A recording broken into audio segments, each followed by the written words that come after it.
주의 이름으로 환영합니다. 예배 드리기 전에 앞뒤 사람에게 인사하고 시작하겠습니다. 주의 이름으로 사랑합니다. 축복합니다. 네, 반갑습니다. 건강한 모습으로 나와 주님 앞에 예배 드림을 감사드립니다. 이제 우리 다 같이 묵도하심으로써 신령과 진정으로 하나님께 예배 드리겠습니다.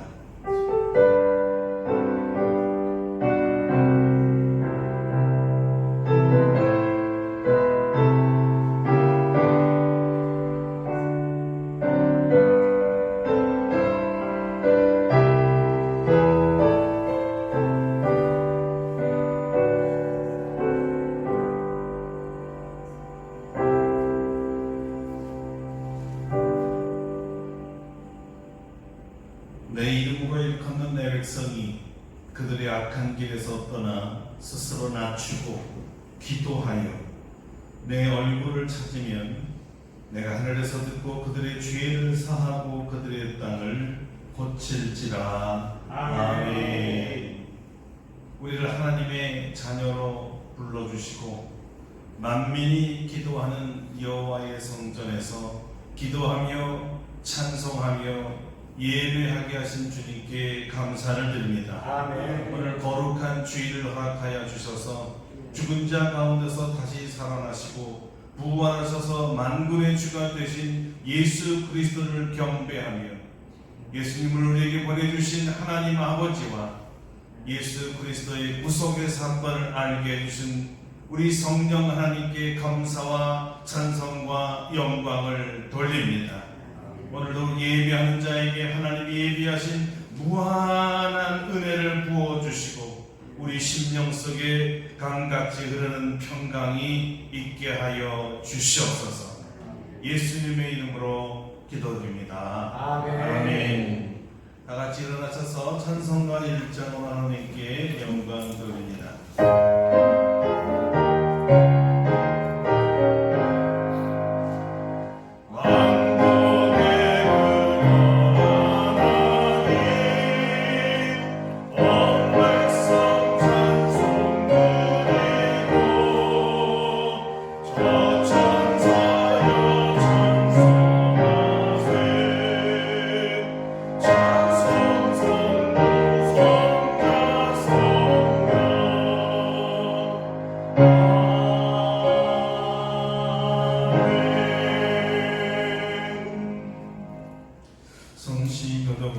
교동문 오늘 4번 네 번째 시편 5편입니다. 교동문 4번 시편 5편인데요. 지금 주보에 기재되어 있습니다. 주보를 참조하셔도 됩니다. 여호와여 나의 말에 귀를 기울이사 나의 심정을 헤아려 주소서. 나와 나의 하나님이여 내가 부르짖는 소리를 들으소서. 내가 주께 기도하나이다. 여호와여 아침에 주께서 나의 소리를 들으시리니 아침에 내가 주께 기도하고 바라리이다. 주는 죄악을 기뻐하는 신이 아니시니 악한 죄와 함께 머물지 못하며 오만한 자들이 주의 목전에서 서지 못하리이다. 주는 모든 행악자를 미워하시며 거짓말하는 자들을 멸망시키시리이다. 여호와께서는 그들을 즐기는 자와 속이는 자를 싫어하시나이다. 오직 나는 주의 풍성한 사랑을 힘입어 주의 집에 들어가 주를 경외함으로 성전을 향하여 예배하리이다. 여호와여 나의 원수로 말미암아 주의 의로 나를 인도하시고 주의 길을 내 목전에 굽게 하소서. 아멘. 침묵으로 참회의 기도를 드립니다.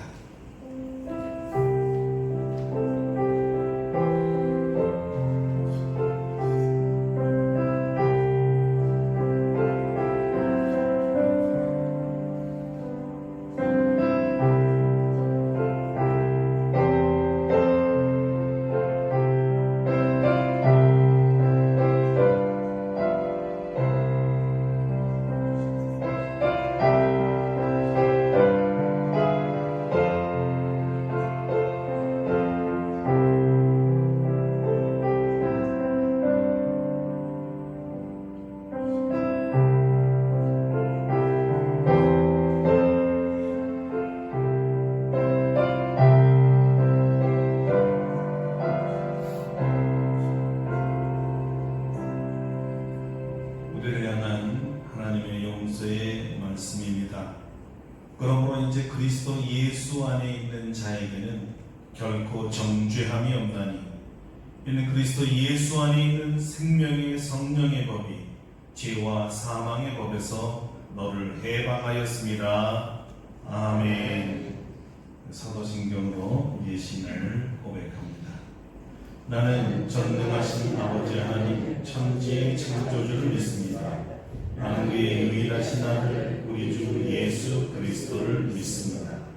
그는 성령으로 잉태되어 동정녀 마리아에게서 나시고 본디오 빌라도에게 고난을 받아 십자가에 못 박혀 죽으시고 장사된 지 사흘 만에 죽은 자 가운데서 다시 살아나셨으며 하늘에 오시어 전능하신 아버지 하나님 우편에 앉아 계시다가 거기로부터 살아있는 자와 죽은 자를 심판하러 오십니다. 나는 성령을 믿으며 거룩한 공교회와 성도의 교제와 죄를 용서받는 것과 몸의 부활과 영생을 믿습니다. 아멘. 자리에 앉으셔서 찬송가 24장 부르시겠습니다.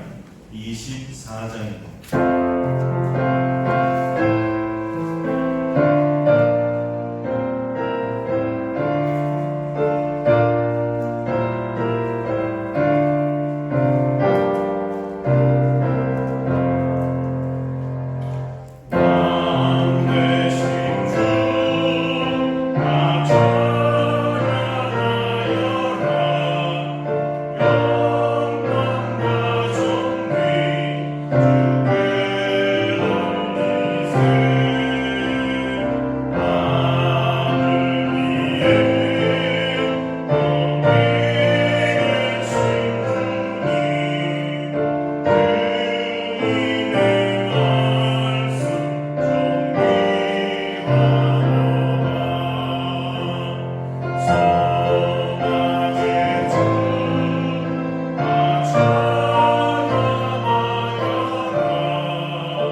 전지전능하신 아버지 하나님, 오늘도 우리들을 사랑하셔서 주의를 거룩하게 지킬 수 있도록 도와주시고 하나님께서 주신 성전에서 하나님께 예배드릴 수 있도록 인도하여 주시니 감사를 드립니다. 이제는 여름으로 접어들어 우리 주변은 짙은 초록으로 가득하지만 여전히 코로나 바이러스가 기승을 부리고 있어 사람 간의 거리두기 등 생활에 어려움을 겪고 있으며 국가 간의 교류와 해외여행도 현격하게 줄어들고 있습니다. 전염병이 퍼지기 전에 좋은 곳으로 여행했던 일은 아득한 옛날 일로 여겨집니다. 우리들이 본향이 이 세상이 아니요 우리가 잠시 동안 육신에 있다가 육신을 벗어버린 후에는 우리에게 주실 영원한 세상이 우리의 참 본향인 줄 알지만은 이 세상에서 사탄 마귀와 싸우면서 너무 힘들고 지칠 때가 있습니다.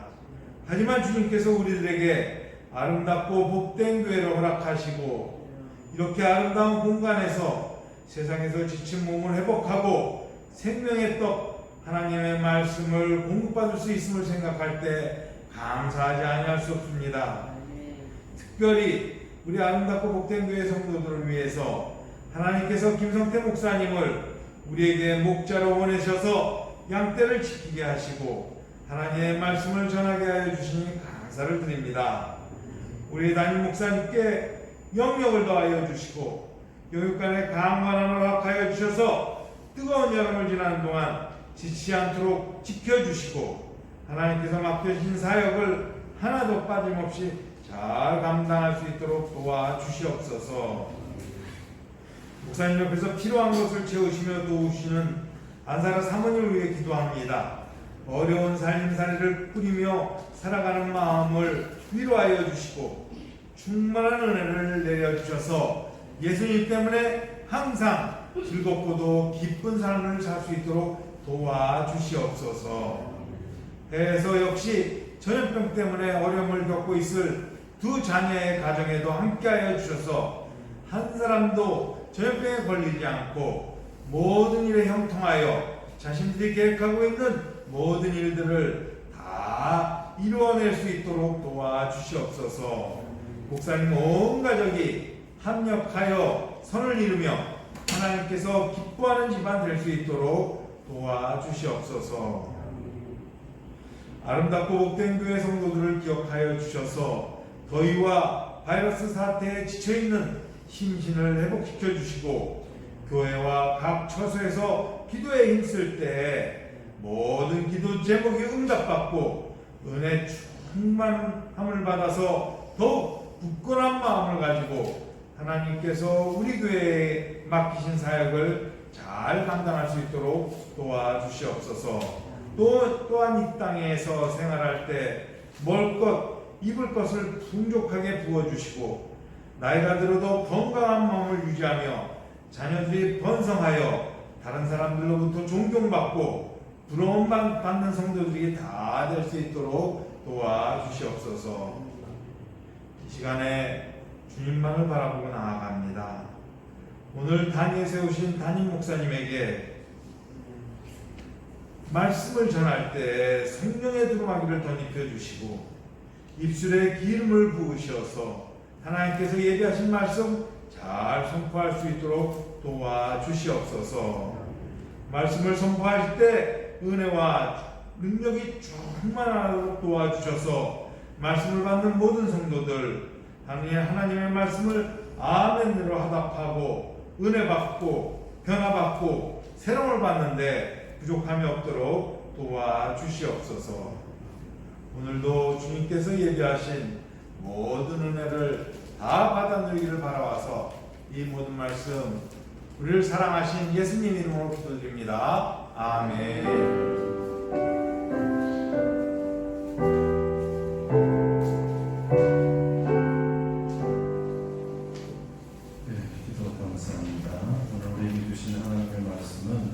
마태복음 26장입니다. 마태복음 26장 36절로 46절까지입니다.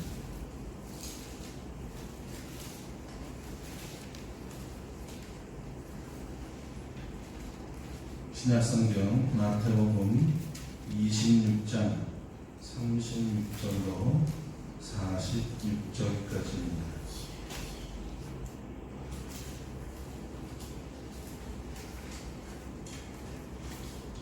이제 36절서부터 봉독해 드리겠습니다.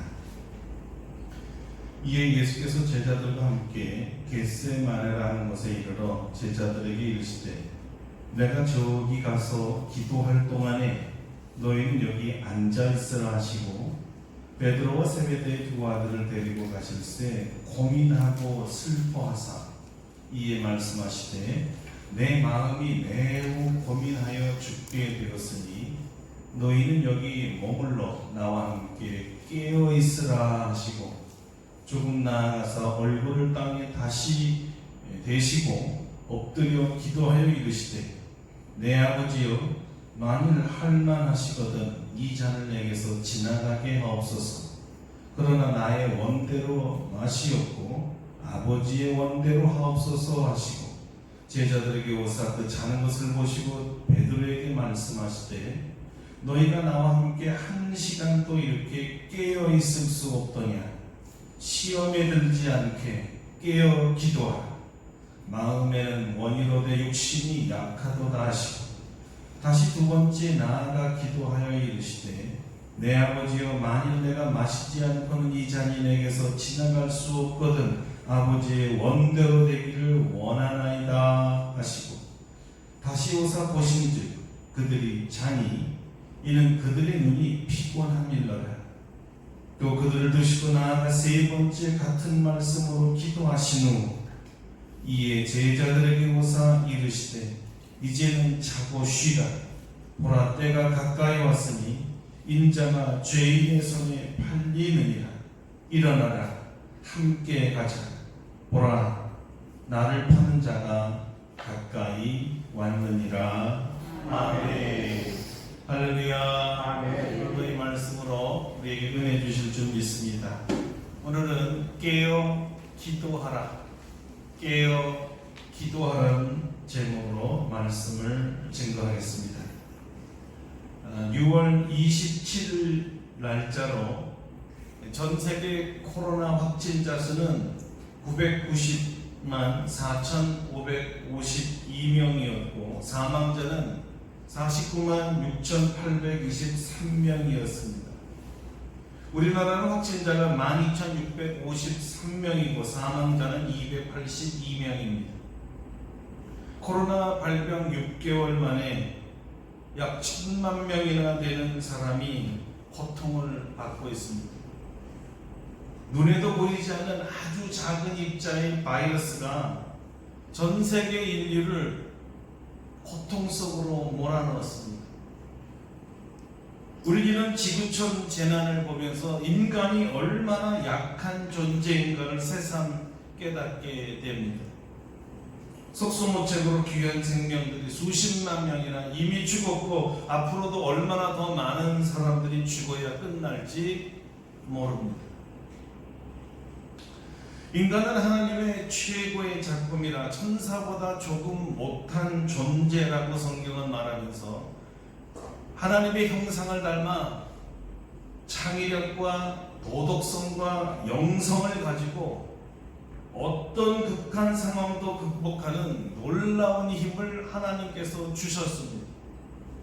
그럼에도 이 하나님의 피조물이 하나님을 떠나서는 그저 한없이 약하고 한없이 무능한 존재라는 것입니다.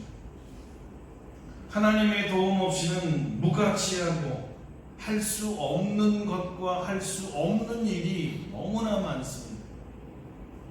왜 그럴까요?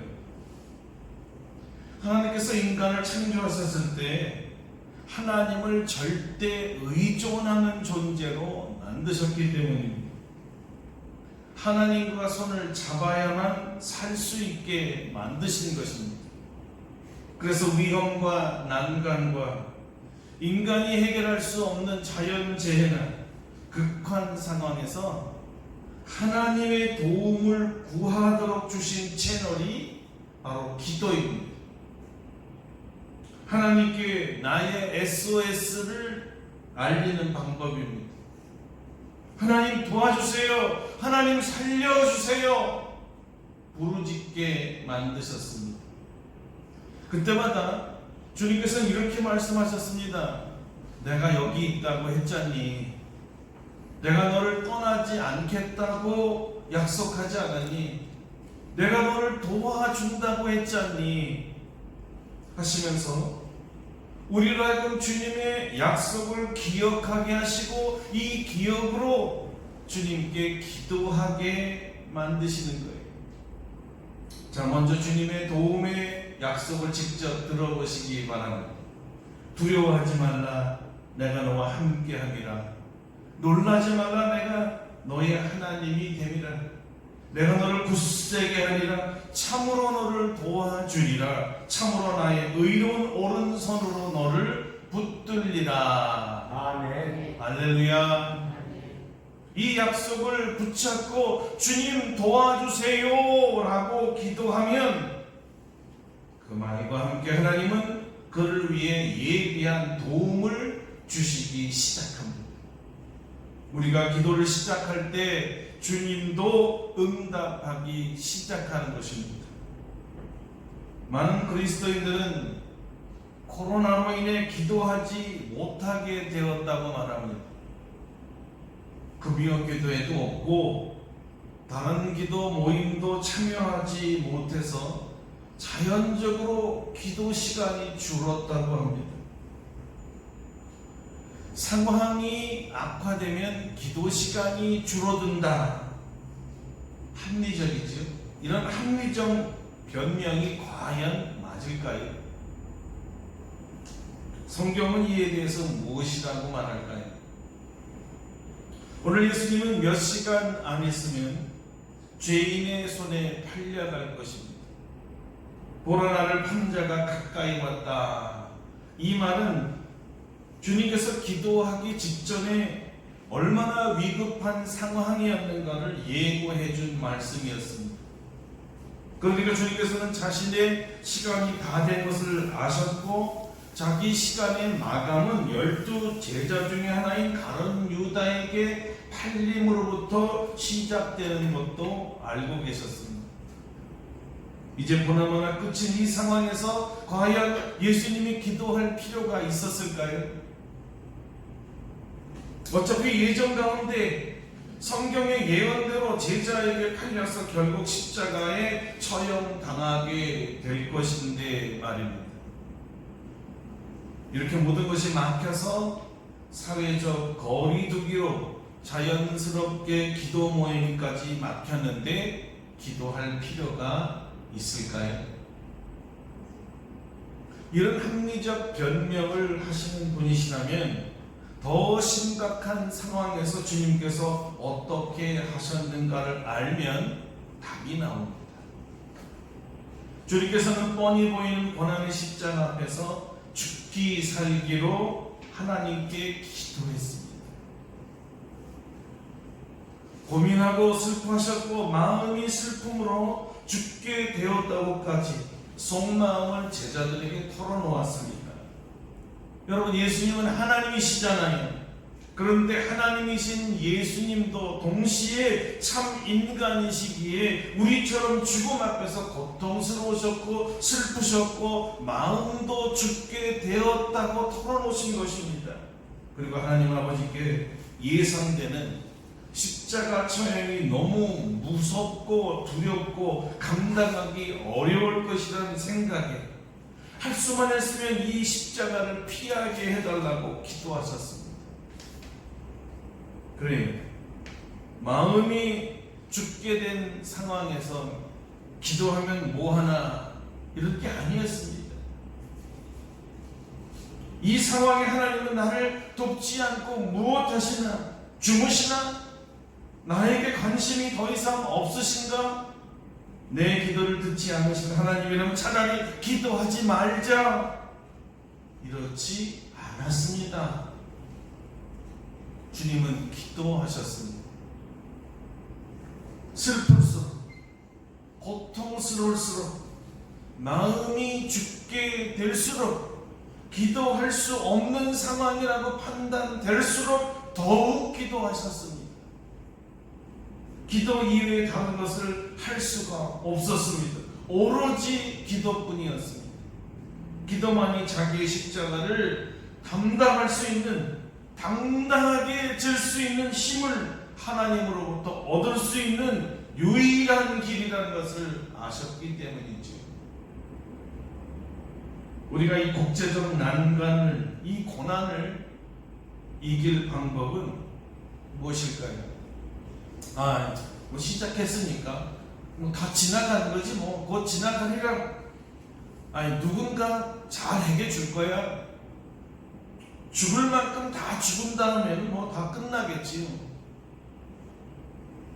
아무것도 할 수 없는 구실을 대면서 기조조차 포기해서는 안 된다는 것을 오늘 성경이 말해줍니다. 주님께서는 이 기도가 필요 없다고 판단되는 이 시간이 가장 기도할 때라고 말씀하십니다. 주님의 말씀입니다. 너희가 나와 함께 한 시간도 이렇게 깨어 있을 수 없더냐? 시험에 들지 않게 깨어 기도하라. 마음에는 원이로되 육신이 약하도다. 너희가 나와 함께 한 시간도 이렇게 깨어 있을 수 없느냐? 주님께서 제자들에게 졸지 말고 깨어 기도해야 할 이유를 분명하게 말씀해 주셨습니다. 무엇 때문에 졸지 말고 깨어서 기도하라고 하셨을까요? 시험에 들지 않게 하기 위해서라고 했습니다. 시험에 들지 않게 깨어 기도하라. 역으로 말하면 깨어 기도하지 않으면 시험에 든다는 말입니다. 곧 다가올 시험이 있는데 그 시험에 든다는 거예요. 어떻게 하면? 기도하지 않으면, 깨어 있지 않으면 시험에 든다. 어떤 시험이었을까요? 인생의 위기에 하나님께 기도한 예수님은 성경의 예정대로 하나님의 뜻대로 십자가를 피하지 않고 당당하게 죽었습니다. 그러나 이때 주님께서 시험에 들지 않도록 깨어 기도하라 하실 때 기도하지 않고 깊이 잠이 든 제자들은 믿음과 자신의 정체성에 큰 시험을 당하게 됩니다. 예수님께서 체포되셨을 때 죽기까지 따르겠다던 제자들은 걸음아 나 살려라 다 도망갔습니다. 주님에 대한 충정은 현실 속에서 거짓 맹세로 드러났습니다. 마음은 물론 그렇지 않았을지 몰라요. 심지어 자신들이 이렇게 비겁한 겁쟁이인 줄 자신들도 몰랐을 것입니다. 마음에 각오하고 자신있게 지킬 줄 알았기에 아이 기도는 무슨 기도, 나만 믿으세요, 주님과 함께 죽겠습니다, 이렇게 교만하게 대답했지만 철저하게 거짓이라는 것이 드러났지. 너 예수 제자지? 아이 천만에요. 무슨 벼락 맞을 소리를. 내가 예수 제자라면 내 손에 장을 주시오. 웬 저주와 거짓 맹사였을까요? 이것이 기도할 시간이 없다든가 기도할 필요가 없다든가 기도하지 않아도 된다든가 이렇게 피곤한데 자야지 무슨 기도야 응답했던 제자들의 실태였습니다. 기도하지 않아도 된다고요? 그 시간에 편안히 자는 게 낫다고요? 정말 그럴까요?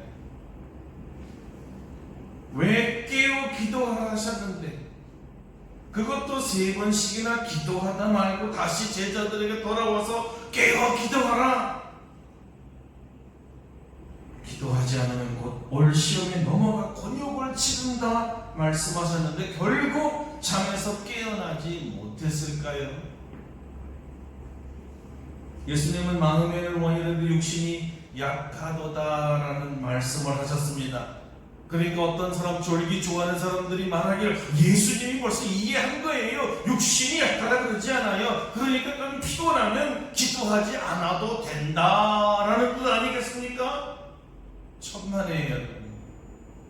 잘한 듯이 아니고 그럼 뭐도록 깨우러 왔겠습니까?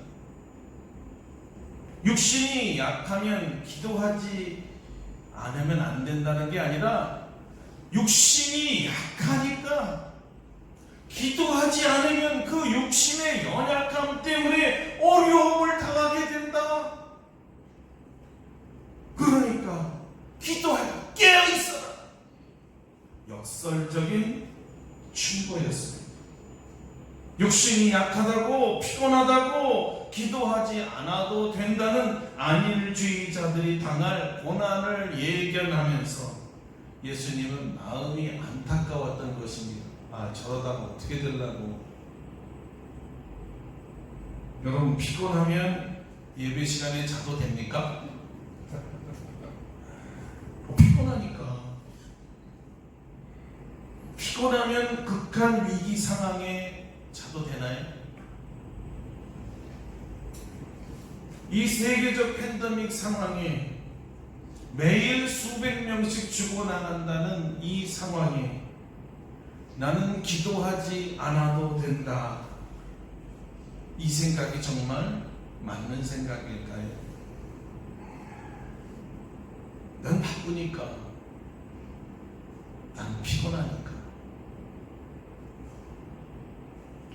기도해야 할 때 기도하지 않고 쿨쿨 골아 떨어졌던 베드로가 계집종 앞에서도 벌벌 떨며 생명을 구걸하고 치사하고 비굴하게 자기의 정체성인 그리스도인인 것과 예수의 수제자란 정체성을 버리고 스스로 세상 앞에 모욕당하고 굴욕적으로 조롱을 받았습니다.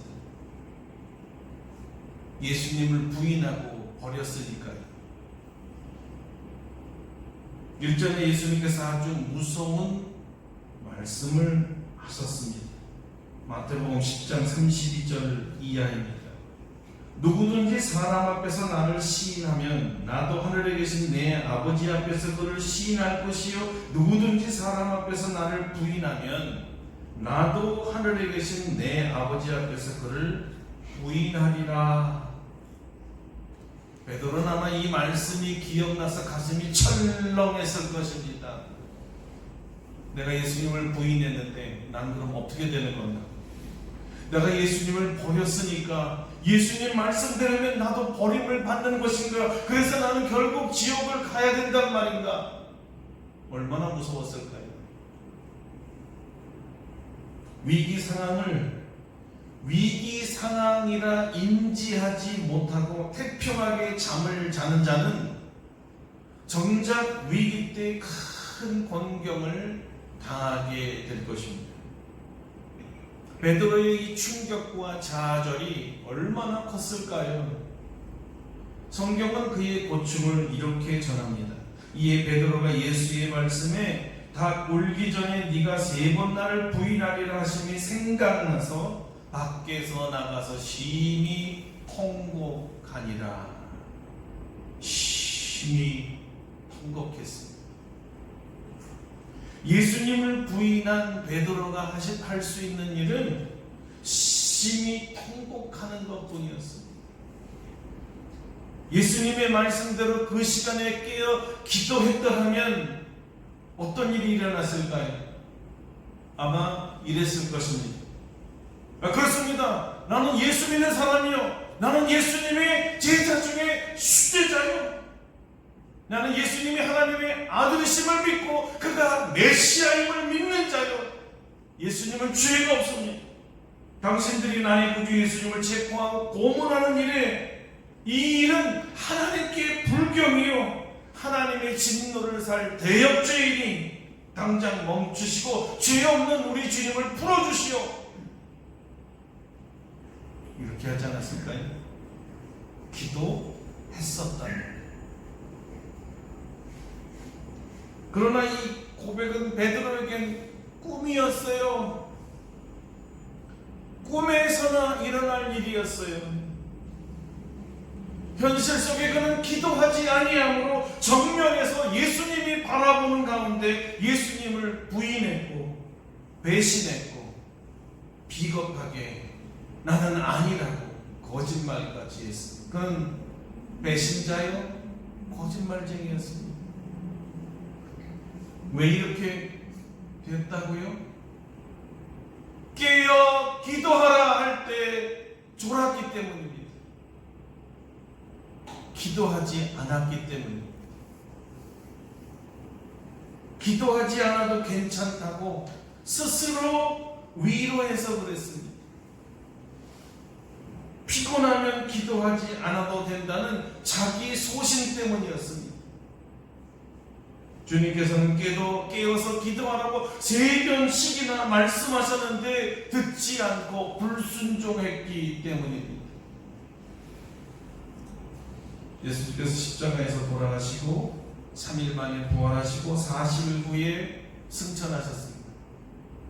그리고 세월이 많이 흘러 교회의 지도자가 되어 있었던 베드로는 그 당시 로마 당국의 박해를 받아 고난 중에 있던 성도들을 위로하는 편지를 쓰게 됩니다. 베드로 전후서지요. 그때 성도들을 위로하는 말씀을 주시려다 문득 자신의 과거가 생각났던 모양입니다. 왜 나는 배신자가 되었었을까? 왜 깨어 기도하는 주님의 말씀을 듣고도 불순종하여 잤을까?